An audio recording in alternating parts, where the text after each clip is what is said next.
মানে আপনার বাচ্চারা আপনার মুখ ভুলে গেছে? হ্যাঁ, আমি আমার বাচ্চাদের দিকে তাকাইতেছিলাম যে এটা কি করলো, এটা কেমনে সম্ভব, আমার কি এমন অপরাধ ছিল। আমি ওর এর মধ্যে জায়নামাজ একদিন বসে কোরআন শরীফ সামনে ছিলাম, বলছি আমার অপরাধ কি তুমি বলো, আমি নিজেকে শুধরাই নিব, বিশ্বাস করো আমি শুধরাই নিব নিজেকে।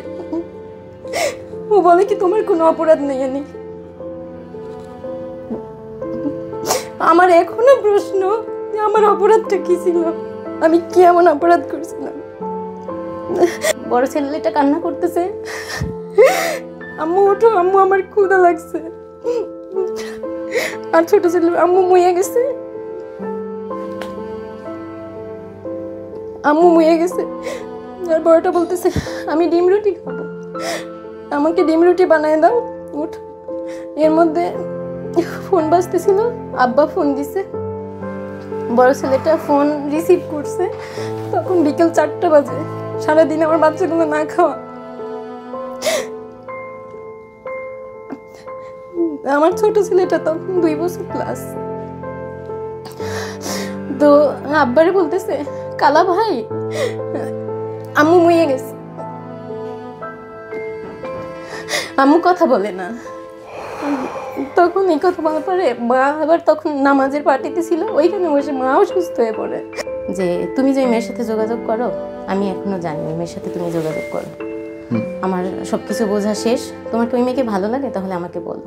ওর হাত ধরছি আমি, এভাবে ধরে বলতেছি তুমি সত্যি করে বলো, আমার অপরাধ কি বলো, আমি টিভি দেখি না, আমি ছেলেদের সাথে কথা বলি না, আমি বাইরে ঘোরাঘুরি করি না, এগুলো কি আমার অপরাধ? তুমি যা বলো সব কথা শুনে এগুলো কি আমার অপরাধ? সারা রাত আমি নামাজ পড়ি, সারাদিন মানে বাচ্চাদের দেখাশোনা করি, এগুলো কি আমার অপরাধ? একটা মানুষকে উপরে আপনি অনেক হাসি খুশি, অনেক সুন্দর, অনেক পরিপাটি, অনেক গোছানো দেখেন, কিন্তু তার ভেতরে যে কি চলে অধিকাংশ মানুষই আমরা জানি না। আজকে এরকম একটা পরিচিত মানুষের গল্প আপনি শুনতে শুরু করলেন, যাকে আপনি একজন উদ্যোক্তা হিসেবে চেনেন, সুন্দর একটা মানুষ, কিন্তু তার ভেতরে যে কত ঝড় জলোচ্ছ্বাস বয়ে যায় আপনার কোনো ধারণা নেই। আমাদের স্কুলে দেখানো নম্বরে নিজের কথা বলতে হোয়াটসঅ্যাপ করুন আর পেজের ইনবক্স করুন। আর আমাদের ছোট্ট চ্যানেল, আমরা চেষ্টা করছি মানুষকে সচেতন করার, প্রতিবাদ করার। আমাদের সাপোর্ট করবেন, সাবস্ক্রাইব করবেন প্লিজ। আপনি বলছিলেন যে আপনার বাচ্চাদের আপনি এখনো দেখেন নাই? না, হচ্ছে আমি শুরু থেকে আমার গল্পটা বলি ভাইয়া আপনাকে। আমার ওই লাইনটা শোনার পরে জানেন আমার নিজের বুকটা ভারী হয়ে গেছে। মানে আপনার বাচ্চারা আপনার মুখ ভুলে গেছে?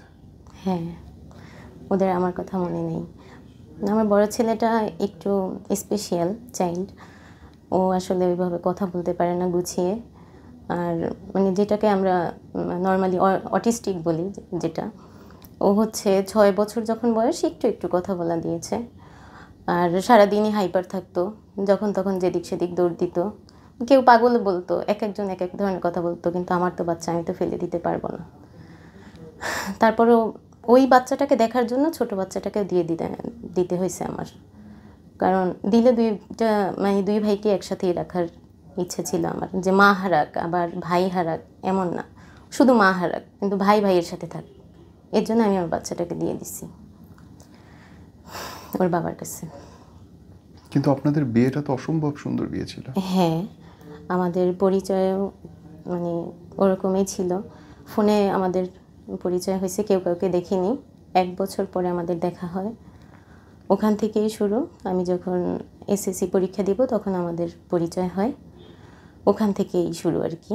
তারপর ইন্টারে আমি হোস্টেলে থাকি, হোস্টেলে বসেই আমার মানে এটা নিয়ে খুব বাবা মার সাথে একটু দ্বন্দ্ব হয়েছিল, বাবা মা ওর সাথে আমাকে মানে দিতে চায়নি একদমই, তো পড়াশোনার খরচও বন্ধ করে দিয়েছিল, শেষের দিকে ওই আমাকে খরচ দিছে পড়াশোনার। আমি বরিশালে ছিলাম, ও ঢাকাতে। তারপর হচ্ছে আমি যখন এসএসসি পরীক্ষা শেষ হয় তখন, এইচএসসি পরীক্ষা শেষ হয় যখন, তখন ও আমার মার কাছে প্রস্তাব পাঠায়। আমি বলছিলাম, কারণ আমার মানে পালিয়ে যাওয়ার কখনোই ইচ্ছা ছিল না। তারপর হচ্ছে আমার মা একদমই রাজি হয় না, ওরা অনেক বকাঝকা করে এই নিয়ে 3 মাস। আমার মা কিন্তু আমার জন্য সিকলও বানাইছে, আমার বাসায় এখনও সিকল আছে, বড় মোটা তালা আছে, প্রতিদিন আমাকে মারতো এই নিয়ে, মানে তাদের ইচ্ছে ছিল অন্য জায়গায় বিয়ে দেবে, প্রতিদিনই আমাকে মারতো। তো তারপরে সিকল দিয়ে বেঁধে রাখতো আপনাকে? সিকল হ্যাঁ, একবার শিকল দিয়ে বাঁধছে, পরে আমার নানু এসে আমাকে মানে শিকল থেকে খুলছে। মানে আমি যেন ওয়াশরুম পর্যন্ত যেতে পারি এরকম বড় শিকল এখনও আছে আমাদের বাসায়। ও মাই গড। মানে আমার ফ্যামিলিটা এমনই, মানে কোনো ছেলে মানুষের কাছে ঘেঁষতে পারবে না, হাসাহাসি করতে পারবে না, কথা বলতে পারবে না, মানে এরকম। তো এই নিয়ে ফোন ভেঙেও ফেলছে, ফোন আটকে রাখতো, এমন আছে ফোন কোথায় রাখতো, চালের ড্রামের মধ্যে রাখতো আমার মা। আমি ওখান থেকে দেখা গেছে চুরি করে 4-5 দিন পরে একটু কথা বলতাম। মানে আমার মা যখন পানি আনতে যাইতো আমি খেয়াল রাখতাম যে পানি আনতে যাওয়া আসার দূরত্ব কতটুকু, 1.5 মিনিট। তো ফোনটা ওইখান থেকে নিয়ে 1.5 মিনিট কথা বলতাম, আবার রেখে দিতাম। আবার মানে এইভাবে করে একটু একটু কথা হতো আর কি। তো আমার ভাই আমাকে হেল্প করছে যখন বাড়ি থেকে পালাবো। তো আমার মা হচ্ছে রাতের বেলা ঘুমাইতো না, সারা রাত নামাজ পড়তো, আমাকে পাহারা দিত। আমি বলছিলাম যে তোমরা যখন আমাকে দিবা না আমি পালাই যাব, আমি এমনি এইভাবে যাইতে চাই নাই, আমি পালাই যাব। আমি চাইছিলাম পড়াশোনা করতে, তো তোমরা তো আমাকে করাবা না। যদি রাজি হইতো আমার ইচ্ছা ছিল আমি অনার্স কমপ্লিট করে তারপরে বিয়েটা হবে, এরকম কিছু। কিন্তু তারা ওই সময় আমাকে অন্য জায়গায় বিয়ে দিয়ে দিবে, আর এদিকে ওর সাথেও রাজি না। আর ওকে আমি বলছি আমি আসতে পারি এক শর্তে, আমাকে পড়াশোনা করাতে হবে।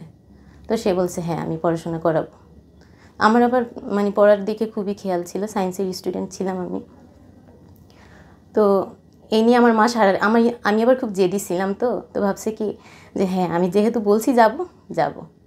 তো মা হচ্ছে সারা রাত আমাকে পাহারা দিত, আর সারাদিন আমার ছোটো ভাইটা আমাকে পাহারা দিত।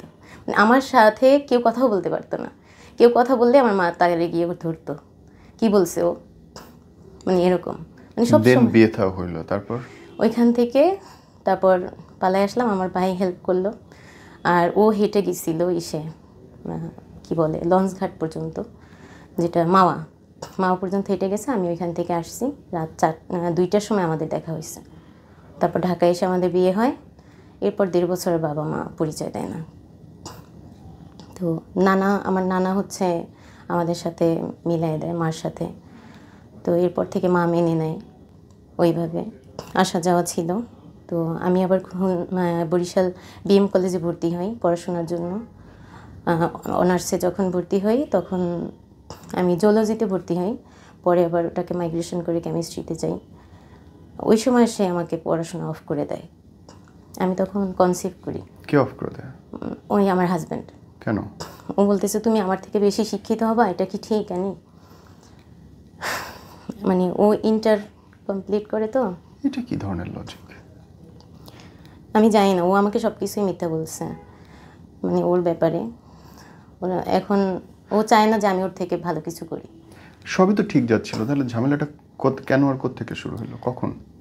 ঝামেলা না কোনো, ও মানে এমনই একটা ছেলে, আমি কারোর সাথে মিশতে পারবো না, আমি পাশের ফ্ল্যাটেও যেতে পারবো না, সারাদিন বাসায় বসে থাকবো, ল্যাপটপ এনে দিছে তুমি সারাদিন ল্যাপটপে মুভি দেখো, আর আমি তোমাকে ঘুরতে নিয়ে যাবো, আশেপাশে কারোর সাথে কথা বলতে পারবে না, তোমার কোনো ফ্রেন্ড সার্কেল থাকতে পারবে না, ছেলে বন্ধু মেয়ে বন্ধু কিচ্ছু না, কারোর সাথে কথা বলতে পারবে না। তো এই নিয়ে হচ্ছে আমি সাইফুডসে ভর্তি হয়েছিলাম। ওইখানে একটা ছেলে একদিন আমাকে ফোন দিয়ে বলতেছে আমি কালকে কি ক্লাস আছে, এই কথাটুকু বলার কারণে সে আমাকে সাইফুডসে যাওয়া বন্ধ করে দেয়। অনেক গ্যাঞ্জাম করে, আমি ইচ্ছা করে বন্ধ করি। অবশ্য দেখি যে মানে দুই হাজব্যান্ড ওয়াইফের মধ্যে ঝগড়া, তো এরপরে বলি আমি আর যাব না।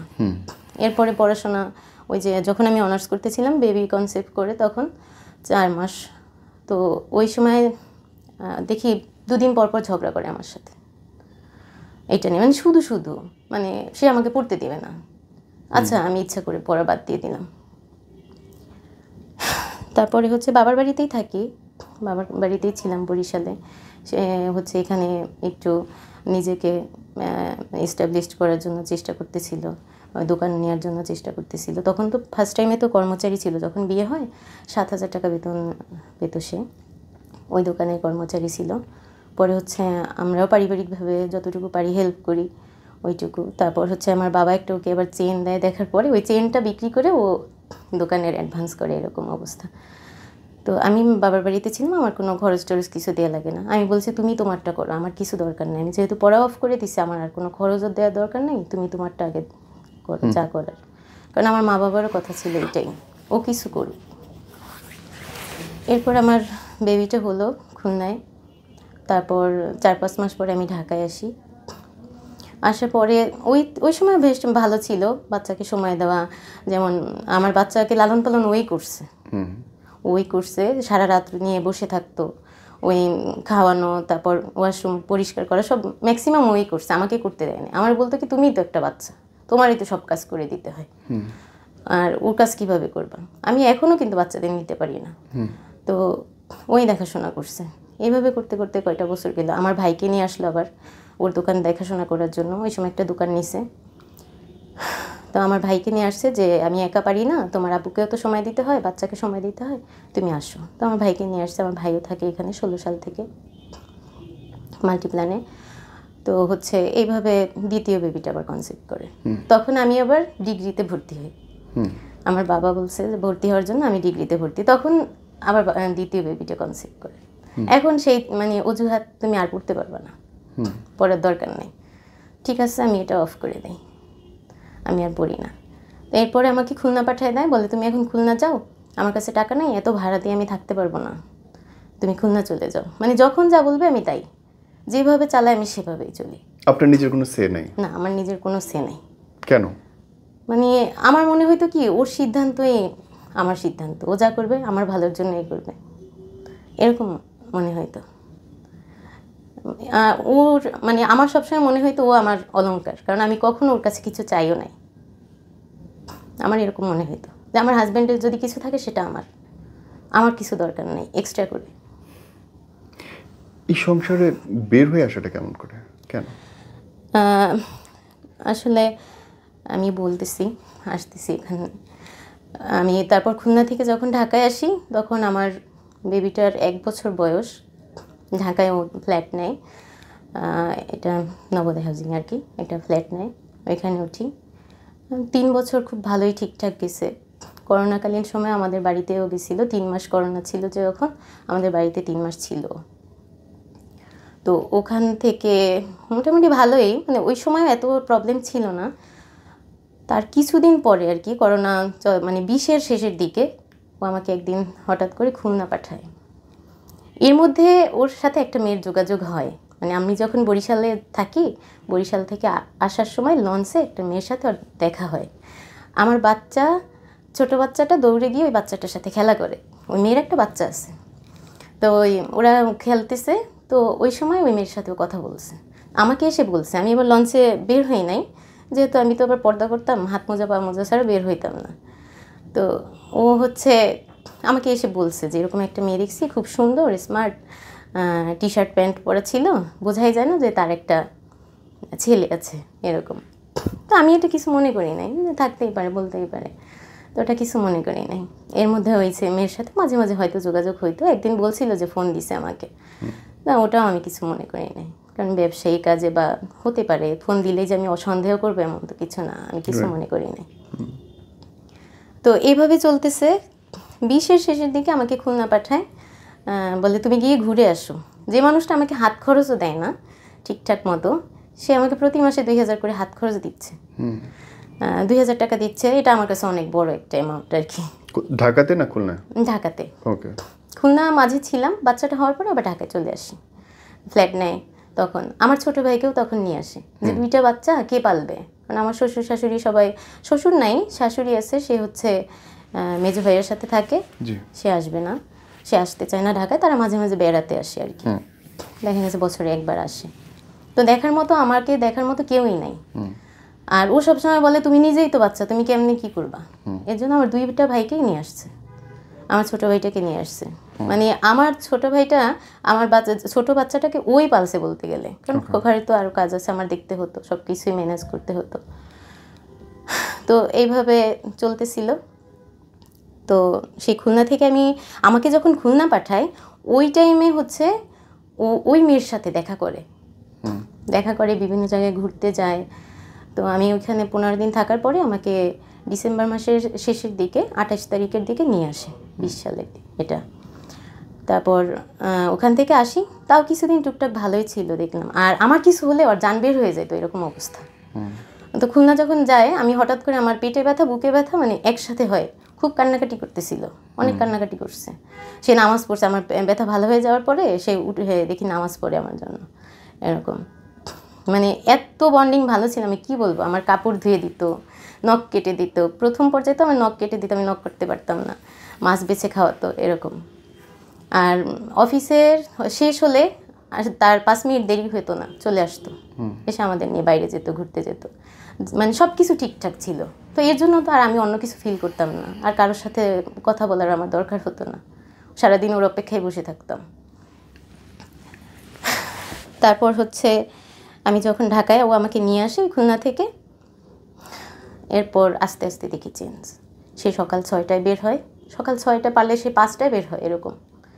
আর রাত 12টা-1টার সময় বাসায় আসে। আমি 2টা বাচ্চা নিয়ে পাগলের মতো হয়ে যাই। আমার বড় ছেলেটা তো একটু সমস্যা, ও হচ্ছে সারাদিন ভাঙচুর করবে। আর দেখা গেছে আমার ছোটোটাকে কোন সময় মেরে ফেলে সেটারও কোনো সিকিউরিটি নেই, এমন অবস্থা। যদি একটু সুযোগ পায় রান্নাঘরে গেল, মুসুরির ডাল নিয়ে আসলো, এসে এরকম ফিলায় মানে ছড়ায় ফেলবে, ছড়ায় ফেলে ওটার উপর দিয়ে গাড়ি চালাবে। ওই যে একটা শব্দ হয়, শব্দটা হয়, এর জন্য ও মজা পায়, গাড়ি চালায় ফেলে। আবার কী করবে, বেডরুমের দরজা লাগাই দিবে, এরপর ওয়াশরুমে কাপড় দিয়ে ওই যে জালিটা আছে না, জালিটা আটকাবে, সব কলগুলো ছেড়ে দিবে। একবার হচ্ছে পুরো 1600 স্কোয়ার ফিটের বাসা, পুরো বাসা পানিতে ভরে গেছে, চালের বস্তা পানিতে ভাসতেছে, সোফা পানিতে ভাসতেছে, এরকম অবস্থা। সেই কাজের বুয়া নিয়ে আমার ভাইদের নিয়ে সে পানি সিঁচতে সিঁচতে আমার জান শেষ হয়ে গেছে। মানে বাচ্চা এত বিরক্ত করতো, খাবার তো খাইতোই না। একবার খাবার খাওয়াতে গিয়ে ওর 2টা দাঁত আমি ভেঙে ফেলছি, মানে চামিজে লেগে দাঁত ভেঙে চলে আসছে। আর আমার এই যে হাতের এই নখ সব কটা মানে পচে পড়ে গেছে, নতুন করে এগুলো হওয়া। মানে ওরে খাওয়ানোর এত টাইম, এত লং টাইম, মানে ওরে খাওয়াতে গেলে আমার 1 ঘন্টা 1.5 ঘন্টা চলে যেত। তো 2টা ছোট ছোট বাচ্চা, একটার পর একটা, একটাকে খাওয়াইয়া আবার আরেকটা খাবার শুরু করতে হইতো। তো এরকম করতে করতেই আঙুলের সবকটা নখ আমার নষ্ট হয়ে গেছিল, মানে ফুলে ফুলে উঠতো, একদম পয়জন হয়ে গেছিলো, এরকম অবস্থা। মানে এত কষ্ট করে আমি বাচ্চাটাকে পালছি। আর সে 8-9 বছরের বাচ্চা, সে কখনো ওয়াশরুমে পায়খানা করতে পারতো না, যেখানে সেখানে যখন যা মন চায়, মানে ওর ব্রেইনে কোনো কাজ করে না। এই বাচ্চাটাকে এত কষ্ট করে পালছি আমি, কখনো তারপরও বিরক্ত হতাম না। ওই ছোটো ছেলেটা হওয়ার পর একটু বিরক্ত হতাম, দেখা গেছে ওরে মারতো, উড়ে ধরবো না উড়ে ধরবো। আবার ওর বাবা ওরকম সময় দেয় না, সকালে যায় সে রাতে আসে, আর খুব একদম স্মার্টভাবে যায়, মানে খুব পারফিউম গাঢ় করে দিয়ে, কানে হেডফোন দিয়ে তারপর সে যায়। হঠাৎ করে চেঞ্জ। তো একটা মানুষ কীভাবে এরকম করে চেঞ্জ হয়? এত ভালো মানুষটা, সে বাচ্চাদের এত কেয়ার করে। আমাদের গ্রামের বাড়িতে যখন যাইতো, সে আমারই না দেখলে অস্থির হয়ে যাইতো, সে ওয়াশরুমে যাইতো, আমার বাইরে দাঁড়ায় থাকতে হইতো, এরকম অবস্থা। সেই মানুষটা হঠাৎ করে এত চেঞ্জ। তো আমি তখনও, আমার না সন্দেহ হয় নাই যে এরকম কিছু হতে পারে। আমার ধারণা ছিল যে একটা মেয়ে বিয়ের পরে তার দ্বিতীয় কোনো পুরুষ তার জীবন আসতে পারে না, আসে না, বা চিন্তাও করতে পারে না। আর একটা ছেলেও ঠিক তেমনি। পরকীয়া শব্দটা জানেন, আমি আগে জানতামই না, কারণ আমি আগে ফেসবুকও চালাই না। আমার ফেসবুক ওপেন করছি আমি 19 সালে, তাও আমি বুঝি না, আমাকে দেয় না ওপেন করতে, কোনো রকম করছি আর কি। আমি এগুলো কিছুই বুঝতাম না। পরকীয়া শব্দটা আমি পরে শুনছি, তাও যখন আমি থানায় গেছি তখন। এর আগে আমি এই শব্দটাও জানতাম না। যাই হোক, এইভাবে তো সেই রাতে, অত রাতে আসবে, আমি ভাবতাম কি হয়তো অফিসের কাজে ব্যস্ত, আমাকে বলতো অফিসের কাজে ব্যস্ত। তো আমাকে আরও সে টাকা বাড়াই দিল, প্রতি মাসে হাত খরচ সে আরও 2000 টাকা বাড়াই দিল। আবার এমনিতেও দেয় খেলনা টেলনা, আর নিচ থেকে দোকান থেকে তো আনতেছে অগণিত। দোকানে বিল হচ্ছে দেখা যাচ্ছে 35-40 হাজার টাকা বিলেই হচ্ছে দোকানে মাসে। সে তো সময় দিচ্ছে না, আর আমি ওইভাবে ওদের নিয়ে পার করতেছি সময়। তো যাই হোক, এইভাবে হচ্ছে রাতে, অত রাতে আসতেছে, আমি ওর জন্য জুস বানায় ফ্রিজে রেখে দিতাম, যে এত রাতে আসবে, কষ্ট করে সারাদিন কষ্ট করে আসবে, প্রতিদিন কোনো না কোনো একটা ড্রিঙ্কস বানায় রেখে দিতাম আমি। তো এসে সেই ড্রিঙ্কসটা খেয়ে শুয়ে পড়তো। সে ডিনার করে আসছে, সে খাবে না তো, আর আমি তার জন্য বসে থাকতাম। মানে কয়েকদিন আমি না খেয়ে শুয়ে পড়ছি তার সাথে, সে বলে বাইরে থেকে খেয়ে আসছে। পরকীয়াটা ধরা পড়লো কবে? এই যে এর মধ্যেই এইভাবে চলতেছিল। ওয়াশরুমে সে আধা ঘন্টা 1 ঘন্টা সময় কাটে, ওয়াশরুমে থাকে। তো আমি তো আসলে বুঝতে পারি না কেন থাকে এরকম। তো হঠাৎ করে একদিন আমার বাচ্চার হাতে ফোনটা দিয়ে, সে হচ্ছে ওয়াশরুমে গেছে, বাচ্চা গেমস খেলতেছে, ফোন ছাড়া কিছুই ভালো লাগে না।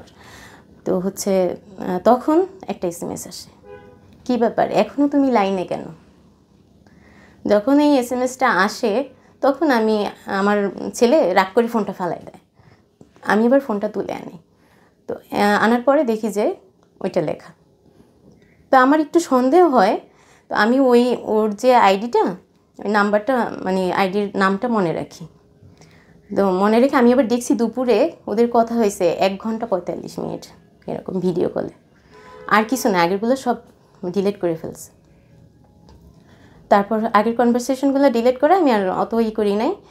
তো আমি ওই আইডিটা, ওর যে মানে আইডির পাসওয়ার্ডটা ওটা আমি নিয়ে নেই। তো নিয়ে আমার ফোনে লগ ইন করে রেখে দেই আমার ফেসবুকে। তো দুপুরে 1:30টার দিকে ওই মেয়ে নক দিছে, কি করতেছো, কি করো এরকম। আমার কাছে ওই স্ক্রিনশটটা এখনও আছে। বলে কী করো, তো আমি আবার লিখছি অফিসে। ও তখন সোহাগ তখন ফোনে ছিল না, অফিসে। আবার কোথাও ঘুরতে যাওনি? মানে ও খালি ঘুরে, এখন খালি ঘুরে, আগে ঘুরতো না, আমাকে রেখে কোথাও যাইতো না। কেউ যদি বলতো যে চল তোর টাকা দেওয়া লাগবে না, কক্সবাজার নিয়ে যাবো, তাও যেত না এরকম।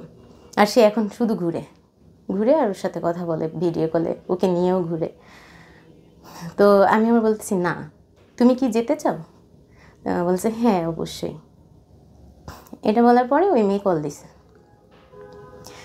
কল দেওয়ার পরে আমি ফোন রিসিভ করে চুপ করে আসছি। এখন বলে কী হলো, কথা বলো না কেন, কী হয়েছে তোমার, কথা বলো। আমি লাইন কেটে দিছি, মানে আমার আর কিছু বলার ভাষা নেই। মানে আমার ভিতর থেকে এত কষ্ট লাগতেছে, মানে আমার সারা জীবনের বিশ্বাস, মানে আমি আপনাকে বুঝাইতে পারবো না যে অনুভূতিটা কী।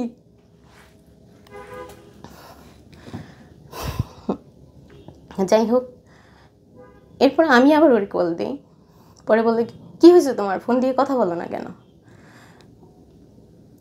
আমি আস্তে করে লাইনটা আবার কেটে ফোন দিয়ে আমি ওর আইডিতে ঢুকি, দেখি ওর প্রত্যেকটা ছবিতে লাভ রিয়েক্ট দেয়া।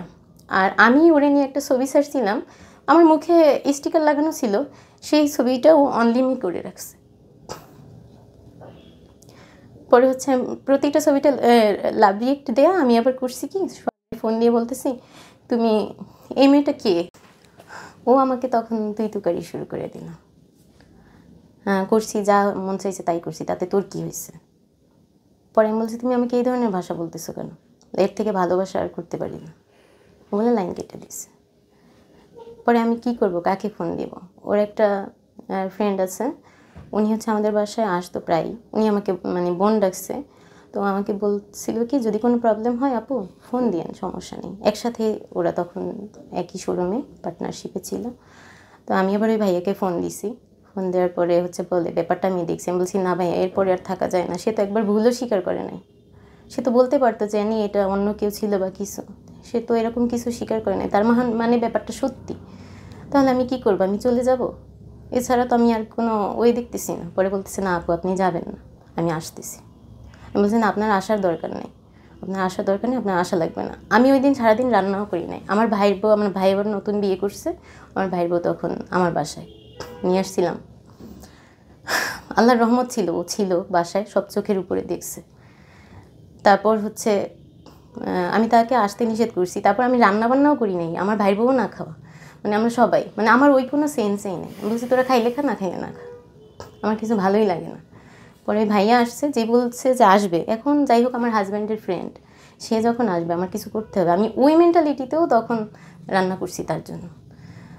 এর মধ্যে তারা আসছে, তো 2-3 ঘন্টা পরে আসার পরে মানে আমার বেডরুমে বসে আলোচনা হলো। এখন ভাইয়া বলতেছে যে এটা হচ্ছে একটা কাস্টমার, ওইভাবে কথা হয়েছে, এটা কাস্টমার, অন্য কেউ না, আপনি ভুল বুঝেন না। ওর মুখ থেকে ও কিচ্ছু বলে না, ও চুপ করে বসে আছে, যা বলার ভাইয়াই বলতেছে।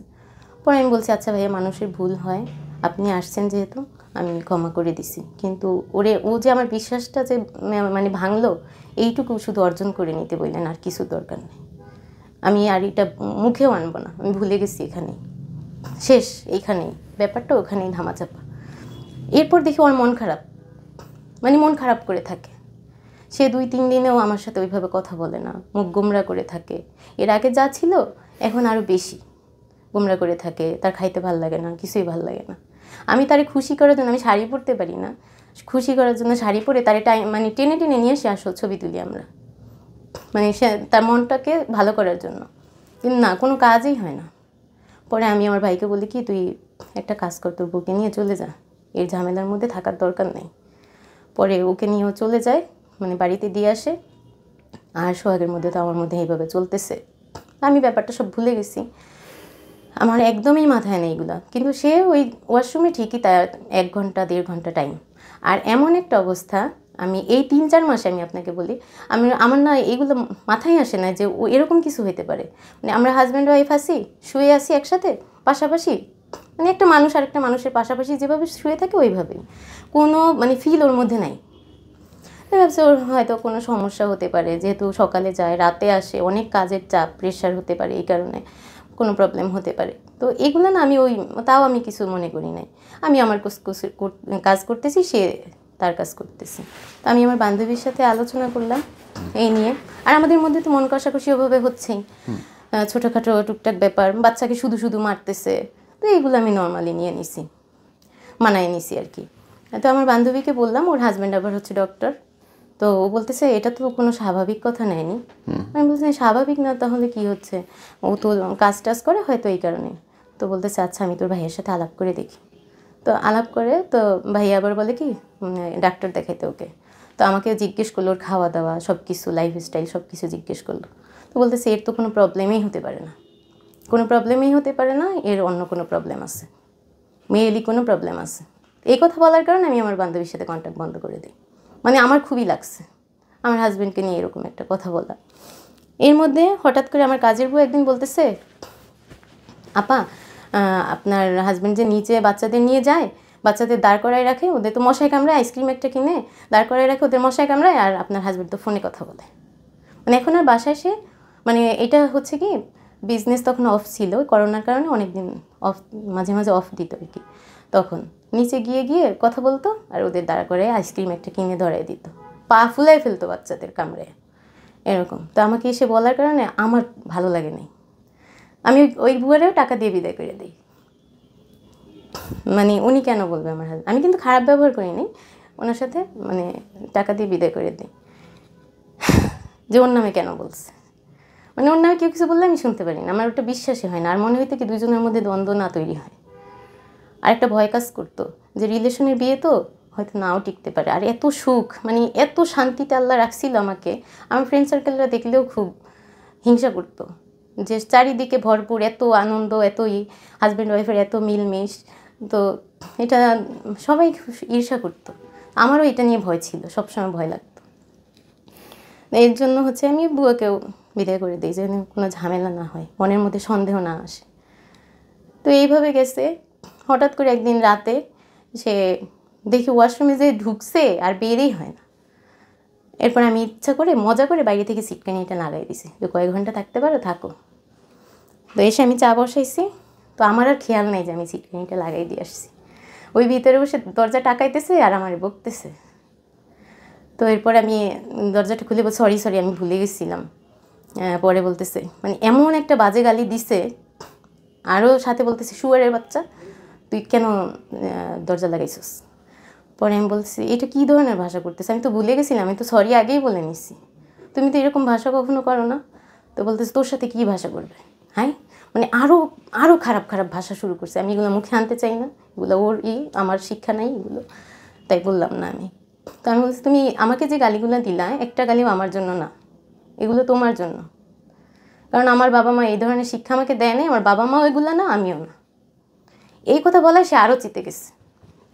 এই তো অনেক ঝগড়া, ওই দিনকে ঝগড়া, এই ঝগড়াই আমাদের শুরু, এই ঝগড়া থেকেই মানে শুরু হয়ে গেছে। এখন সে তার ভাইকে ফোন দেয়, তার আত্মীয় স্বজন যারা আছে সবাইকে সে নিচে গিয়ে গিয়ে ফোন দেয়, আমার ব্যাপারে বলতেছে যে আমি খুব মানসিক টর্চারে আছি, এ নিয়ে আমাকে মানসিক টর্চার করে, মানে হ্যান ত্যান এগুলো নিয়ে খুব।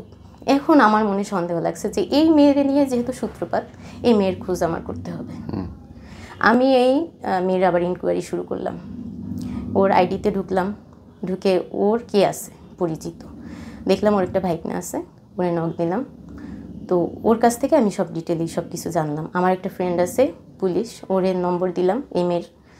ও বলতেছে এই মেয়ের যে নামটা আছে আইডিতে এটা তো ফেক নাম, ওর সব কিছু অ্যাড্রেস আমাকে দিল আমার ফ্রেন্ড। আর হচ্ছে ওর ভাইগনা বলতেছে আমার খালা তো একটা বেয়াদব, মানে আপনাকে আমি কিভাবে ডিরেক্ট বলবো, বলছে আমাকে এইভাবে।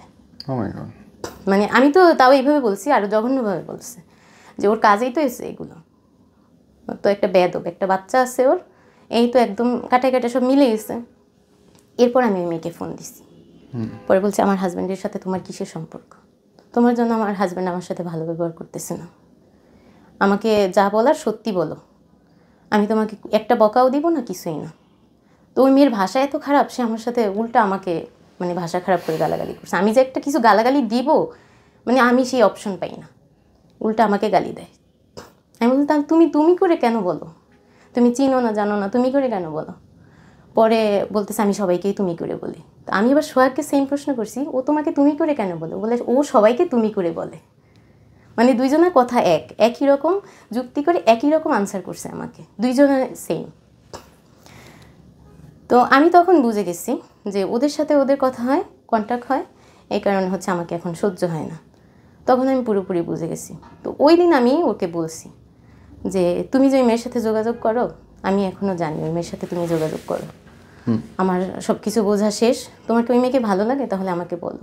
ওর হাত ধরছি আমি, এভাবে ধরে বলতেছি তুমি সত্যি করে বলো, আমার অপরাধ কি বলো, আমি টিভি দেখি না, আমি ছেলেদের সাথে কথা বলি না, আমি বাইরে ঘোরাঘুরি করি না, এগুলো কি আমার অপরাধ? তুমি যা বলো সব কথা শুনি, এগুলো কি আমার অপরাধ? সারা রাত আমি নামাজ পড়ি, সারাদিন মানে বাচ্চাদের দেখাশোনা করি, এগুলো কি আমার অপরাধ? তোমার জন্য অপেক্ষায় থাকি, এগুলো আমার অপরাধ? আমার কি অপরাধ সেটা তুমি বলো।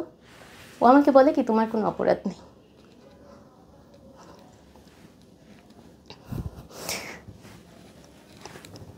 মানে আমি কী আমাকে, তো আমি ভাবছি কি হয়তো একটু ভুল বোঝাবুঝি হইতেছে, যেহেতু বলছে আমার কোনো অপরাধ নাই, তাহলে আমার সাথে কেন এমন করবে। পরে বলছি ঠিক আছে, আমার যদি কোনো অপরাধ না থাকে তাহলে তুমি আমার সাথে এরকম করো না। আমি আমার ফ্যামিলিরও এগুলো বলতে পারি না, কারোরই বলতে পারি না, যেহেতু একা বিয়ে করছি। আর সবাই যেহেতু ভালো জানে, সবাই জানে আমি খুব ভালো আছি, মানে এমন একটা পর্যায়ে পড়ে গেছি কারোর সাথে শেয়ারও করতে পারতেছি না। তো বলছে ঠিক আছে, শুধু মাথা নাড়ায় আর কিছু না, মানে চুপচাপ কোনো কথা বলে না, আমি নিজেই হাসি খুশি থাকি একা একা। এর মধ্যে রোজার মধ্যে এই কাহিনীগুলো হচ্ছে রোজার মধ্যে সারাদিন দেখা গেছে 2-3 পারা কোরআন শরীফ পড়তেছি, বাচ্চারা খেলতেছে, ও বসে বসে সোফায় বসে ফোন নিয়ে থাকতেছে, এরকম সময় যাচ্ছে। ওর একটা কাকাতো বোন আছে, ওর সাথে আমি আবার সব কিছু শেয়ার করতাম, ওকে আমি সব কিছু বলতাম। একদিকে আমি বলতাম আর একদিকে ও বলতো। ও এমনভাবে বলতো, ও জানে না যে আমি কথা বলি, ও এমনভাবে বলতো যে আমাকে যেন ওর আত্মীয় স্বজন যারা আছে সবাই যেন আমাকে ঘৃণা করে, সবাই ভাবে যেন আমি কালপ্রিট। হ্যাঁ, এইটাই ও সেইভাবে উপস্থাপন করতেছে, কিন্তু তাদের সাথে যে আমার কথা হচ্ছে এটা জানে না। আন্ডারস্টুড। তো একদিন আমাকে ওর বোন বলতেছে যে ভাবি আপনি যে কথাগুলো বলতেছেন, ভাইয়া তো এগুলো সব উল্টা বলে, সব তো আপনার কথা বলতেছে। তো তখন আমি ভাবছি যে তাদের কন্ট্যাক্ট হয়। তো যখন আমাদের তর্কাতর্কি হয়, তর্ক করে বাসায় আসে, তখনই আমি তাদের ফোনে লাইনে রেখে দিই, কল দিয়ে রেখে দিই। সব কিছু এখন তারা শুনতে পায়, এখন নিজ কানেই সব শুনে নিছে। তো এভাবে করতে করতে মানে কি বলবো, সে 15 রোজা থেকে বাসায় বাজার বন্ধ করে দেয়, বাসায় কোনো বাজারই নেই। কত সালে এটা? এটা 2021-এ। বাসায় কোনো বাজার নাই, কিছুই নাই। আমি বলিও না যে বাজার করো, সে বলে টাকা নেই। টাকা সে ব্যাংকে রাখে, বাসায় কোনো টাকা সে আনে না, এমনিতেও আনতো না, মানি ব্যাগে তার টাকা থাকতো না, আমার কাছে 2-1 টাকা থাকলে তাও নিয়ে যেত। এর মধ্যে হচ্ছে আমার বাবাও 1 লাখ টাকা দিয়েছিল, ওর মাথায় প্রবলেম হয়েছিল, 3 মাস বাসায় শুয়েছিল। এই 3 মাস আমি ওর সেবা করছি, ও বলতে পারবে না 3 মাসে আমি ওরে মানে কোনোভাবে একটু অযত্ন করছি। Come to the last point, last day. তারপর হচ্ছে সেই রমজানে বাজার টাজার সব কিছু বন্ধ করে দেয়, আমি শুধু মুড়ি আর পানি দিয়েই ইফতারি করি, সে তো বাসায় থাকে না, বাচ্চাদের খাবার নিচ থেকে আনতেছি। আর এর মধ্যে হচ্ছে ওই ভাইদের 2টা ভাই ছিল আমার ভাইদের আমি নামাই দিই বাসা থেকে। যখনই মেয়ে নিয়ে এরকম হয় তখন আমাকে সে বলে যে আমার ভাইদের কারণে সেরকম করতেছে। তার ওই ফ্রেন্ডও বলে যে ভাবি আপনার ভাইদের নামাই দেন, আপনার ভাইয়ের কারণে এরকম হচ্ছে। ঠিক আছে, আমার ভাইদের কারণে যখন হচ্ছে, আমি আগে বললে আরও ভালো হতো, ভাইদের নামাই দিই। আমার ভাইরা থাকতেছে, কাজ করতেছে, তারই কাজ করতেছে। আবার আমার ইমিডিয়েট ছোট যেটা যতদিন তার কাছে ছিল খরচ দেয় নাই। তারপর অন্য জায়গায় জব নিয়েছে, প্রতি মাসে 4,000 করে টাকা দিত। তারপর হচ্ছে ওদের আমি নামাই বলি, ওরা চলে যায়, ওরা মেচে ওঠে, মানে হঠাৎ করেই নামাই দেয়। তারপর রমজানে এইভাবে এখন আমার ভাইরা নামার পরে আমার সাথে আরও বেশি টর্চার হচ্ছে। প্রতিদিনই ঝগড়া, মানসিকভাবে বিভিন্ন ধরনের তুই তুকারি, পারে না আমাকে মেরে ফেলতে, এরকম একটা অবস্থা। এর মধ্যে হচ্ছে আমি ওই রমজানে মানে রাতের বেলা আমি টের পাই যে ওই মেয়ের সাথে কথা হয়, আর ও দেখি খাবার দাবার খায় না, বাসায় বাজারও নাই, আমার অস্থিরতা। তো আমি রাত তখন 12টা বাজে নিচে গেলাম, নিচে গিয়ে ঔষধ আনলাম, ঘুমের ওষুধ। মানে আমার টানা 6 দিন কোনো ঘুম নেই, ঘুম নাই, পাগলের মতো হয়ে গেছি। আমার মনে হয় কি আমার নিজের চুল আমি নিজে ছিঁড়ে ফেলি, এরকম অবস্থা। পরে হচ্ছে ঔষধ এনে আমি ওষুধগুলো খেয়ে ঘুম দিছি। আমি ভাবছিলাম ও পরের দিন বাসায় থাকবে, যেহেতু বন্ধ বাসায় থাকবে। তো খেয়ে যে ঘুমাই গেছি, ও সকালে ঘুম থেকে ও আমাকে জিজ্ঞেসও করেনি তুমি খাইছো কি রাতে বা কিছু, কোনো কিছু না। কোথায় গেছো এত রাতে 12টার সময়, কোনো কিছুই না। বোরকা পরে গেছি তাও কিন্তু দেখছি। আমি কখনো এত রাতে বের হই না, এমনিই বের হই না নর্মালি। তো তারপর হচ্ছে খেয়ে ঘুমাই গেছি, আমার আর কোনো হুঁশ নাই, আমার আর কোনো জ্ঞানও ফিরে না। কী হয়েছে না হয়েছে 3 দিন পর্যন্ত আমি বলতে পারবো না। ও সকালবেলা উঠে, ভাইয়া এই কষ্টটা আমি কালকে রাতেও মনে করে আমার খুব খারাপ লাগছে। আমার মানে ও সকালবেলা ঘুম থেকে উঠে চলে যায়, দরজাটা লক করা না, ও চলে যায়। আমার বাচ্চা 2টা, বিকাল 4টা বাজে, আমার কোনো হুঁশ নেই, বাসায় তো কেউ নেই। আর আমার তো কোনো জ্ঞানই নেই। রিং বাজতেছে, ফোনে শুনতেছি, মানে কানে একটু একটু আসতেছে। আর বড় ছেলেটা কান্না করতেছে, আম্মু ওঠো, আম্মু আমার ক্ষুধা লাগছে। আর ছোট ছেলে, আম্মু মুয়ে গেছে, আম্মু মুয়ে গেছে। আর বড়টা বলতেছে আমি ডিম রুটি খাবো, আমাকে ডিম রুটি বানায় দাও, উঠ। এর মধ্যে ফোন বাজতেছিল, আব্বা ফোন দিছে, বড় ছেলেটা ফোন রিসিভ করছে, তখন বিকেল 4টা বাজে। সারাদিন আমার বাচ্চাগুলো না খাওয়া। আমার ছোট ছেলেটা তখন 2 বছর প্লাস।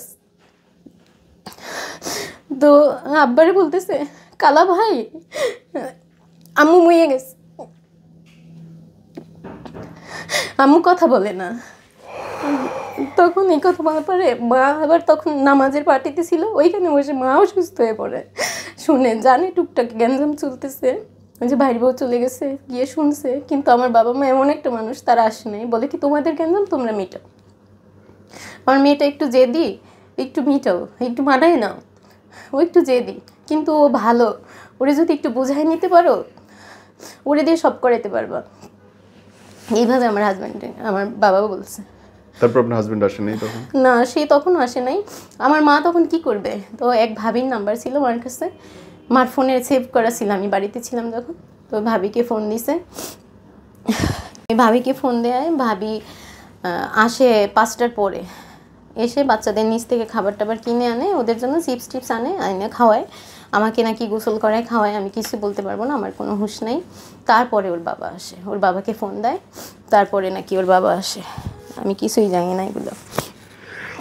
আমার ভাই আসে, যে আমাকে হসপিটালে নিয়ে যাবে, ডক্টরের সাথে কথা বলে, ওনারা বলে যে না দেখেন, যদি মোটামুটি হুঁশ থাকে তাহলে দরকার নেই। তো হুঁশ আছে, মানে আমার খেয়াল নাই যে কী হচ্ছে না হচ্ছে, আমি কথা বলতেছি, আমি আমার যে জ্ঞান নাই, তারপর নাকি আমি বলছি, আমি এখন মনে নাই, আমি নাকি বলছি যে আমার অপরাধ কী, আমি তার মধ্যেও বলতেছি আমার অপরাধ কী, ও কেন আমার সাথে এরকম করে। কিন্তু আমার এখন কিন্তু মনে নেই ভাইয়া, আমি জ্ঞান হারানো তার মধ্যেই বলতেছি। তো এই ভাবি রাতেই রান্না বান্না করছে, আমার বাসায় হচ্ছে টেবিলের উপরে বসে, মানে করে, ওরই পরিচিত ওই ভাবি। তো ওই ভাইয়া বলতেছে আচ্ছা ও তো ছোট মানুষ, ওই এনি তো কিছুই বোঝে না, ও তো ছোট মানুষ, ওরে তো দেখছি, কী সমস্যা তোমাদের আমাকে একটু বলো তো, আমাকে বলো, আমি দেখি সমাধান করতে পারি কিনা। সব বলে না আমাদের কোনো সমস্যা নেই। আমাকে লাস্ট দিনের কথা বলেন। লাস্ট মানে ডিভোর্সের যেটা চলে আসার দিনের গল্প। হ্যাঁ, তারপর হচ্ছে এগুলো শেষ। এরপর হচ্ছে আমাদের মোটামুটি ওই সময় একটুই হয়, ঈদ চলে আসে, ঈদের দিনও সে তার মতো, আমি আমাদের কোনো ঈদ নাই। ঈদের পর দিন আমার নানা ভাই আসে, নানা ভাই জিজ্ঞেস করে আমার নাতির কী সমস্যা, সে বলে যে কোনো সমস্যা নেই, কোনো সমস্যা নেই, একটু অগোছালো, আপনার নাতি অগোছালো, বাচ্চাদের খেয়াল নেয় না, এই টুকটাক। তারপরে তা ওরকম সমাধান করে দিয়ে চলে যায় যে ঠিক আছে আমরা দেখে নিব, তুমি একটু মেনে নাও। তো ওইভাবে বলছে। আমি কিন্তু বলি না যে তার সাথে আরেকটা মেয়ের সাথে রিলেশন, আমি কিন্তু তখনও তাকে বলি না। এরপর তারা চলে যায়। ওই পরের দিন আমাকে এসে বলতেছে, অ্যানি তুমি বাড়িতে যাও, তুমি বরিশালে যাও, আমি তোমাকে 1 সপ্তাহ পরে গিয়ে নিয়ে আসবো। পরে আমি বলছি কেন আমি বরিশালে যাব, কালকে ঈদ গেল, যেহেতু আমাদের ঝামেলা সব মিটে গেছে, বরিশালে কেন যাবো, আমি তোমার সাথে খুলনায় যাব। তো আমার বলতেছে না, খুলনায় যাইতে হবে না, খুলনায় তুমি কারোর সাথে যোগাযোগ করবা না। পরে আমি বলছি কেন, আমার তো কারোর সাথে কোনো ঝগড়া না, কেন যোগাযোগ করবো না। পরে বলতেছে না, তুমি কারোর সাথে যোগাযোগ করবা না। আমি বলছি করবা না, বলছি আচ্ছা ঠিক আছে করবো না। পরে বলতেছে আমাকে নিয়ে যাও, সমস্যা কি, মা নাকি অসুস্থ, আমাকে নিয়ে যাও। তো বলতেছে না তোমাকে নিতে পারবো না, ইমন তোমার আগাই দেবে, বরিশালে যাও, তুমি 1 সপ্তাহ পরে আমি গিয়ে নিয়ে আসবো। হ্যাঁ ঠিক আছে। তো পরদিন সকালে, ঈদের পরের দিন সকালে, 3 দিনের দিন আর কি, সকালেই আমাকে সে 7,000 টাকা হাতে দিয়ে আমার পাঠিয়ে দেয়। আমার ভাই আমাকে অর্ধেক আগায় দিয়ে আসে। আর এমন একটা সিচুয়েশন ভাইয়া দেখেন, আমি যখন যাই মানে বাস মাঝ রাস্তায় বাসটা নষ্ট হয়ে যায় গেছে একটা, আমার ভাই আমাকে রেখে অর্ধেক পথে দিয়ে, বাচ্চা 2টা আমার সাথে, লাগেজ সাথে, আরও ব্যাগ আছে। তারপর হচ্ছে মাঝ রাস্তায় বাস নষ্ট হয়ে যায়। তখন আমি গিয়ে আবার ওইটা কি বলে, ভাঙ্গা নাম শুনছেন হয়তো, এখানে বাচ্চা 2টা নিয়ে দাঁড়াই, অনেকক্ষণ দাঁড়াইছিলাম, এখন কোনটা ধরবো আমি বুঝতে পারতেছি না। হাঁটতেছি, হাঁটার মধ্যে আমার জুতা ছিঁড়ে যায়, নতুন জুতা ছিঁড়ে যায় সব একবারে। এখন গেল সেটা, কোনো রকম একটা বাসে উঠছি, সেই বাস থেকে আবার মাঝপথে নামাই দিছে। আমি তো ওইভাবে ভালোভাবে রাস্তাঘাটও চিনি না তেমন একটা, মাঝপথে নামাই দিছে। মানে আর ব্যাগে আরেকটা জুতা ছিল, ওইটা বের করে আমি পরছি, আর একটু সামনে হেঁটে যাচ্ছি, ওই জুতাটাও ছিঁড়ে গেছে। মানে কেমন কাকতালীয় ব্যাপার, একটার পর একটা হচ্ছেই। এইভাবে যাক বাড়িতে গিয়ে পৌঁছালাম। 1 সপ্তাহ পর্যন্ত টুকটাক কথা হতো সোহাগের সাথে। তো হঠাৎ করে সে দেখি ওই মেয়ের সাথে আরেকটা আইডি দিয়ে অ্যাড হয়েছে, ওর তো ফোনের লগ ইন করা আমার ইসে। তো আমি ওকে ফোন দিয়ে জিজ্ঞেস করলাম, তুমি এই মেয়ের সাথে এখনও কথা বলতেছো? যেই বললাম সে শুরু হয়ে গেছে আমার সাথে চিল্লাপাল্লা, এই মানে চিল্লাপাল্লা করে আমাকে বিভিন্নভাবে গালাগালি করে সে আমাকে ব্লক করে দেয়। ওই ব্লক আজ পর্যন্ত ব্লক। এরপর ওইখানেই ব্লক করে দেয়। ওর যে চাচা তাদের সাথে কন্ট্যাক্ট হয় আমার, আমি সবার সাথে কন্ট্যাক্ট করি। ও এরপরে আর নিয়ে আসে নাই? না, আর নিয়ে আসে নাই। ছাড়াছাড়ি হইলো কোথায় তাহলে? এরপর আমি যখন এসে বাড়িতে, ছাড়ার তো কোনো কথাই না, আমাদের এই টুকটাক ঝগড়া, কিন্তু ও ভিতরে সব কিন্তু প্রসেস করতেছে, আমি এগুলো জানি না। আর আমি যখন ঢাকায় ছিলাম, ও আস্তে করে কাবিননামা কোথা থেকে সরাই ফেলছে তাও আমি জানি না। কাবিননামা, আমার সার্টিফিকেট, আমার এসএসসি সার্টিফিকেট, এইচএসসি সার্টিফিকেট, আমার কম্পিউটার সার্টিফিকেট, অথচ ভেতরে একদম শত্রু হয়ে গেছে। এগুলো করতেছে, আমি কিছু টের পাই নাই। ও যে এগুলো করতেছে, ওর প্ল্যান আরো 2-3 মাস আগে থেকে, আমি এগুলো কিছু টের পাই নাই। যেদিন ডিভোর্স কি আদালতে হয়েছে আপনাদের? না, আমি ডিভোর্সটাও কাকতালিয়ে ওর বাসায় বসে আমি পাইছি। শুনেন, আমি এর জন্য একটু করে আগাচ্ছি যে আপনি দেখেন আমাদের মানে সম্পর্কটা কেমন, কি থেকে কি হয়ে গেছে। তো এইভাবে 1 মাস যাবত আমি এরে ফোন দেই, ওরে ফোন দেই, সাথে কন্ট্যাক্ট করতে পারতেছি না। বাচ্চাগুলোকে নিয়ে আমার হাতে টাকাও নাই, বাবার কাছে টাকা চাওয়া যায়। আমার বাবা বাহিরে ছিল, তখন চলে আসছে, সে এখন বেকার। ভাই 2টা পড়াশোনা করে, 2জনেই পড়াশোনা করতেছে। মানে খুবই সিচুয়েশন, মানে খারাপ অবস্থা। এখন আমি তাদের সাথে কিছু শেয়ার করব, হাজব্যান্ডের কথা যে বলবো তাও লজ্জা, যায় না। আর আমি তো তেমন কিছু নিয়েও যাই নাই, কিছুই নিয়ে যাই না, কিছু কাপড় টাপড়, এই আর কি, কাপড় ট্যাব টুব ছিলই। তো এইভাবে আমি শুধু সবার সাথে কন্ট্যাক্ট করার চেষ্টা করি। দারোয়ানকে ফোন দিই, সে বলে বাসায় আসে না। তারপর হচ্ছে ম্যানেজারকে ফোন দিই, সে বলে তো উনি তো বাসায় আসে না আপনি যাওয়ার পরে, সে বাসায় থাকে না, কই থাকে খবর নাই। তো আমার তো কেমন লাগে, খারাপ তো লাগে। একটা সম্পর্ক মানে চলতি অবস্থায় এরকম কেমনে মেনে নেয়? বাচ্চা 2টা ছোট, মানে আমি পাগল প্রায় অবস্থা। এরে ফোন দেই, ওরে ফোন দেই, ওর একটা মামাতো ভাই আছে, তারে ফোন দিছি, ফোন দেন ভাইয়া আপনি একটু দেখেন না এরকম অবস্থা। তো আমি তাকে বলি টোটালি সব কিছু, মেয়ের কথাও বলি, সব কিছু বলি। তো বলছে আচ্ছা আমি জানাবো। 2 দিন সে ফোন দেয় না, পরে আমি তাকে ফোন দিই, সে আমাকে বকাবকি শুরু করছে। বলতেছে হ্যাঁ কাঁচা মাটিতে ছিল, এখন পাকা মাটিতে নিয়ে আমার পাখনা গজাই দিছে, উনি উল্টাপাল্টা শুরু করছে আমারে কথা বলা, যা ইচ্ছা তাই করবো, ছেলে মানুষ যা ইচ্ছা তাই করবে, তোমার কি? আমি বলছি ভাইয়া আপনাকে কি এমন কথা বলছে যে আমার উপরে চেতে গেছেন? অনেক মানসিক টর্চার করছে।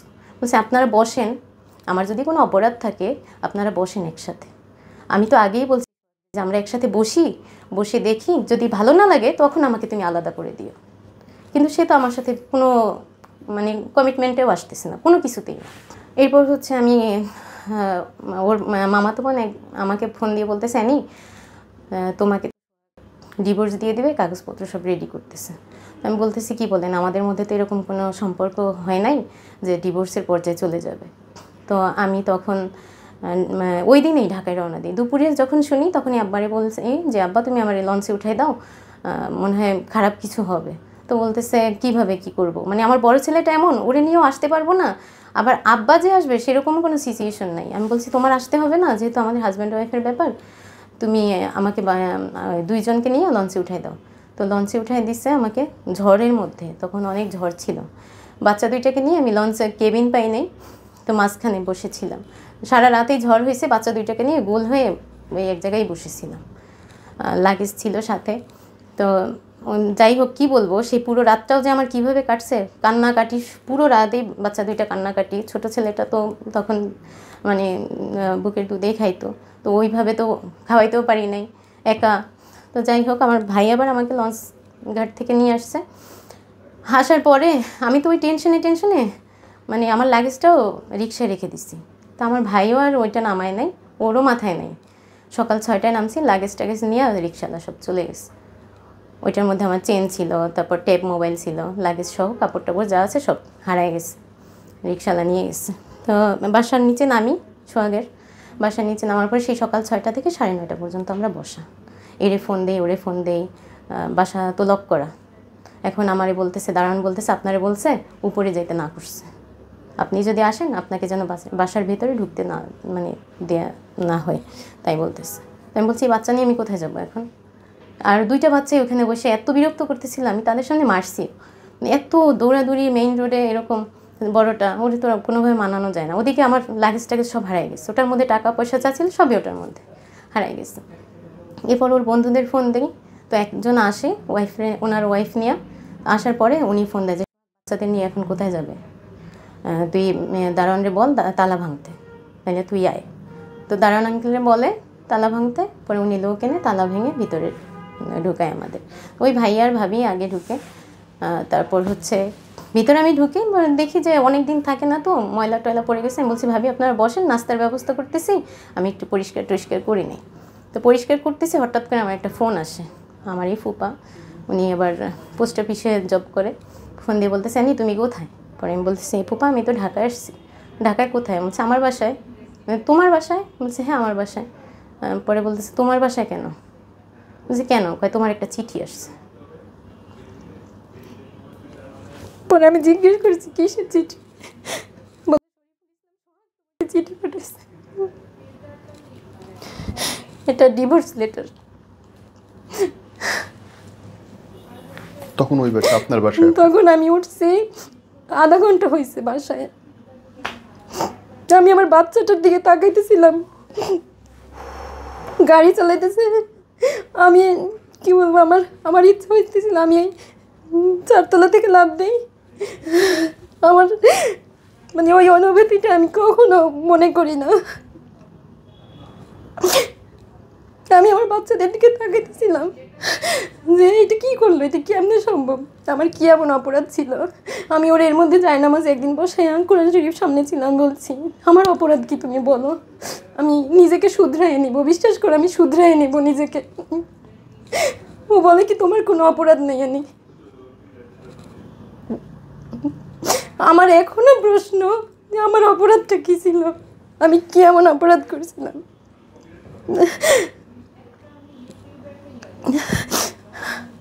তো ওই ভাবিরা ছিল বিধায়, নইলে আমার ওই সময় কোনো অ্যাক্সিডেন্ট হয়ে যেত। আমার বিশ্বাস করেন আমার ইচ্ছা ছিল বাচ্চাদের নিয়ে আমি সুইসাইড করি, সত্যি। কারণ আমি ওদের কার কাছে রেখে যাব, ওর ফ্যামিলি ওরকম না, ও এমনই একটা ফ্যামিলিতে বড়, খুবই একদমই কি বলবো, ওই ফ্যামিলিতে বড় হওয়ার মতো না। কার কাছে রেখে যাব? তাও ওইভাবে গেল। সারাদিন বসেছিলাম যে ও আসবে। আব্বা বলতেছে দেখ ও আসে কি না একসাথে, এখনও বস। এখন আমি অপেক্ষা করতেছি। সারাদিন আমি বসেছিলাম, সে আসে নাই। ওর বন্ধুরা বসেছিল, ওর বন্ধু আপনি নাকি তার কাছে কাবিনের টাকা চান বারবার। আমি বলছি কাবিনের টাকা দিয়ে আমি কী করবো রে ভাই, আমার 2টা বাচ্চা আছে, আপনার 2 লাখ টাকা মাত্র কাবিন, এই টাকা দিয়ে কী করবো আমি? আর আমি তো ওরা সবসময় বলি আমার কাবিন টাবিন কিছু লাগবে না, আমরা নতুন করে বিয়ে করি, যেহেতু একা করছি এখন নতুন করে বিয়ে করি, দরকার হয় 10,000 টাকা কাবিন দিব। আমি তো এই কথা সবসময় বলতাম ওকে, আমি কাবিন দিয়ে কী করবো? এই বেবিগুলো যে আপনার দিয়ে দিতে হলো, এটা কি আদালতের মাধ্যমে দিতে? আদালতের মাধ্যমে। তারপরে আমি ওই দিনকেই বাড়ি চলে যাই। জানেন যাওয়ার সময় আমার কাছে ভাড়ার টাকাটা ছিল না। আমি ওই যে ভাবি আমাকে যে করে, হ্যাঁ ওই ভাবি হচ্ছে ওনার কাছ থেকে আমি 2,000 টাকা নিই ধার নিয়ে, তারপর বাচ্চাদের নিয়ে আমি যাই। আমি কিচ্ছু নেই না ওর বাসা থেকে, এই শেষ বের হওয়া ওর বাসায়, আর আমি ঢুকি না, এই শেষ। আজ পর্যন্ত আর ওর বাসায় আমি যাই নাই। তারপর হচ্ছে এই বাচ্চাদের নিয়ে একা যখন যাই, আমার সারা মানে রাস্তায় যে কি হেনস্থা হয়ে যেতে হয়েছে 2টা বেবি নিয়ে, একমাত্র আল্লাহ ভালো জানে। পরে তার 1 সপ্তাহ পর আমি আবার ঢাকায় আসি ওর সাথে দেখা করার জন্য, যে কোনোভাবে একটু দেখা হয় কি না, কোনোভাবে একটু মীমাংসা হয় কি না, বসা যায় কি না। মানে সবাই বলতেছে আমাকে মামলা করতে, আমি বলছি না আমি মামলা করব না। আর মামলা করলে নাকি বলতে হবে ও আমাকে মারধর করছে, আমাকে হসপিটালে ভর্তি হইতে হবে। তো আমি বলতেছি কেন, ও তো আমাকে মারে নাই, আমি কেন ওর নামে মিথ্যা মামলা দিব? আর আমি সবসময় মানে সব কিছু সত্যই পছন্দ করতাম। আমি মিথ্যা বলে কিছু আমার দরকার নেই, এরকম কিছু দরকার নেই। আমি ঢাকায় আসছি দেখা করব, সে কোনোভাবে দেখা করবে না। তাও হচ্ছে যে ভাইয়া ভাবি আসছিল ওনাদের বাসায়, উনি ডাকছে যে আসেন আমাদের বাসায় দেখি কোনোভাবে আনতে পারি কি না। পরে গেছি, তো আসছে ওইখানে। আসার পরে আমারে বলতেছে ভাবি আপনারা কথা বলেন একটা রুমে, ওরে আর আমারে দিছে। আমি আপনাকে মানে মাঝখান থেকে বলতেছি। তারপর হচ্ছে ওই রুমে দেওয়ার পরে আমার ওর চেহারা দেখে আমার ভয় লাগে। আমি বলতেছি ভাবি আপনি যায়েন না, আপনি পাশে থাকেন, মানে আমাকে কাঁপতেছে ওর সামনে, মানে আপনি যায়েন না, আপনি থাকেন না, আমার ভয় লাগে। পরে বলতেছে না সমস্যা নেই আপনারা কথা বলেন, আমি থাকলে ভালো দেখাবে না। পরে যেই উনি চলে যায় আমার বলছে আইসুসকে ঢাকায়। পরে আমি বলছি আসছি, তাতে কী হয়েছে, আমি বাবুরে নিয়ে আসছি তোমার সাথে দেখা করার জন্য, আমার অপরাধ কি বলো? আমি তো এইটা জানার জন্যই আসছি। অপরাধ কি জানোস না? আমার এইভাবে বলতে, অপরাধ কি জানোস না? আমি বলছি কী অপরাধ বলো?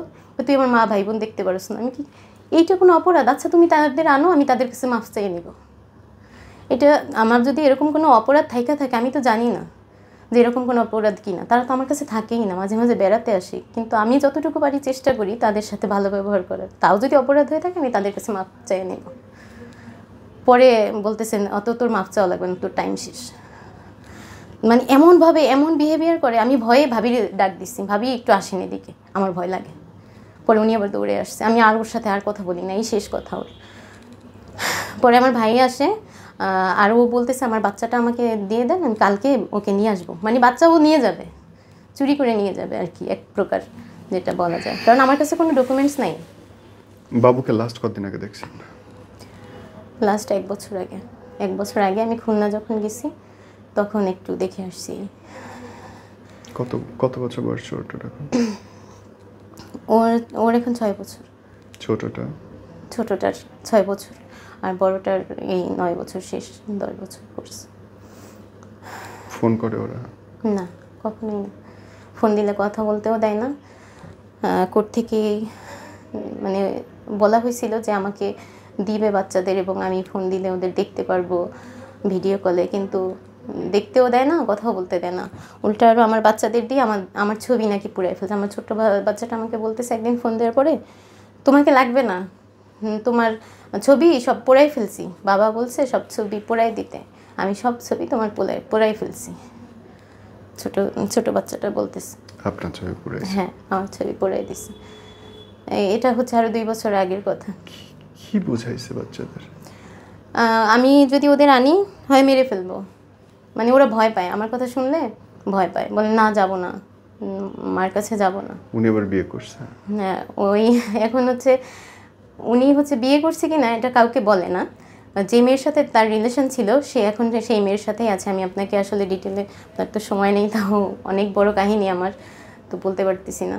যাই হোক, এখন ওই মেয়ের সাথেও আছে, ওই মেয়ের একটা ছেলে আছে, ওই মেয়ের সাথেই একসাথেই থাকে। আমার ছেলে দুইটাকে গত ঈদের সময় 10 দিন এনে ওই মেয়ের কাছে রাখছে। আমার ছেলে সব বলে দিচ্ছে, মানে ওর আত্মীয় স্বজন সবাই জানে, ওর যে ভাইয়ের বউ ভাইয়ের মেয়ে তারা হচ্ছে এমন একটা পার্সন, তারা আমার কাছেও ভালো থাকবে, ওর কাছেও ভালো থাকবে। তাদের সাথে কিন্তু কন্টিনিউ কথা হয় আমার, আজকে সকালেও কিন্তু দিছে, কিন্তু ও জানে তাদের সাথে কথা হয় না। আর ওই মেয়ের সাথেই ও থাকে, এখন একটা রুম নিয়ে আলাদা থাকে। আর আমাদের যে ফ্ল্যাটটা আছে ওটা মাসের পর মাস পড়ে থাকে, ওইটায় ও যায় না, ওটা এখনও সে খালি পড়ে আছে, ওইখানে ও যায় না। শুধু যায় কখন বাচ্চারা যখন আসে বাচ্চাদের নিয়ে যায়, এছাড়া ওই ফ্ল্যাটে যায় না। বোন, আপনার লাইফ থেকে যদি শেখার কিছু থাকে কি আছে বলেন তো? সবচেয়ে বলবো এতটা বিশ্বাস কাউকে না করা, আর পড়াশোনা অফ করে আমি যেভাবে ভুল করছি এইভাবে ভুলটা যেন আর কোনো মেয়েরা না করে। একদম, মানে আমি এমন একটা মানে ভুল করে ফেলছি এখন, মানে ভালো কিছু করব সার্টিফিকেট, যদিও এখন আমি পড়াশোনা স্টার্ট করছি, আমি ডিগ্রি করতেছি খুব ভালো। এখন আপনি তো থার্ড ব্যবসা ইয়ারে করছেন, আছি। হ্যাঁ, অনলাইন বিজনেস করতেছি। পেজের নাম বলেন, অ্যানিস কিচেন, আমি আপনাকে লিংক দিয়ে দিই। বানানটা বলেন। ANNI.DS তারপর কিচেন। আপনি তো কেক বানান, হ্যাঁ, আর কি কি করেন? আর হচ্ছে আমার কাপড়ের বিজনেসও আছে। হুম, হচ্ছে বিজনেস করতেছি সেরা ফুডের, ওটা সার্চ দিলেও পাবে, সেরা ফুড। আমি আপনাকে লিংক দিয়ে দিব, আপনি যদি আমি চাইবো এই ভিডিও নিচে আপনি নিচে পোস্ট করে দেন যেন আপনাকে দেখতে পাই। সো কেক কিনতে বা আপনার সঙ্গে যদি কোনো কিছু নিয়ে কেউ যোগাযোগ করতে চায়, আপনার পেজ নাকি ফোন নাম্বার বলতে চান? হ্যাঁ, ফোন নাম্বার বলুন। 01922874088। আবার বলেন। 01922874088। একজন মা, একজন সিঙ্গেল মাদার এবং একজন একা মহিলা সম্মানের সাথে হালাল রুজির চেষ্টা করছে। কেক বলেন, যে কোনো খাবারের জন্য, বা যদি মনে হয় যে আপনার দরকার, ফোন দিবেন, যোগাযোগ করবেন, আর ভিডিওটা শেয়ার করবেন। মানুষ শেখার আছে আসলে, আর নিজের সব হচ্ছে শেষ কি করে ভাইয়া, দিতে হয় না। আমি চাচ্ছি আমার বাচ্চারা আমার কাছে ফিরে আসুক। আমি চাই, আমি ওকে ফোন দিয়ে প্রায় সময়ই চাই, মানে বলি যে আমার বাচ্চাদের দিয়ে দেন। এখন আমার অ্যাবিলিটি আছে, ওই সময় আমার অ্যাবিলিটি ছিল না, মানে ওইভাবে কোনোভাবেই ছিল না। আমার কাছে 1 বছর ছিল বাচ্চারা, কখনো ও একটুও ফোন দেয়নি। 1 বছরে বাচ্চাদের একদিনের জন্য ওর কোনো ফ্যামিলি মেম্বাররা একটু ফোন দিয়ে মানে বাচ্চাদের খোঁজ নেয় নাই, এমনকি ও না।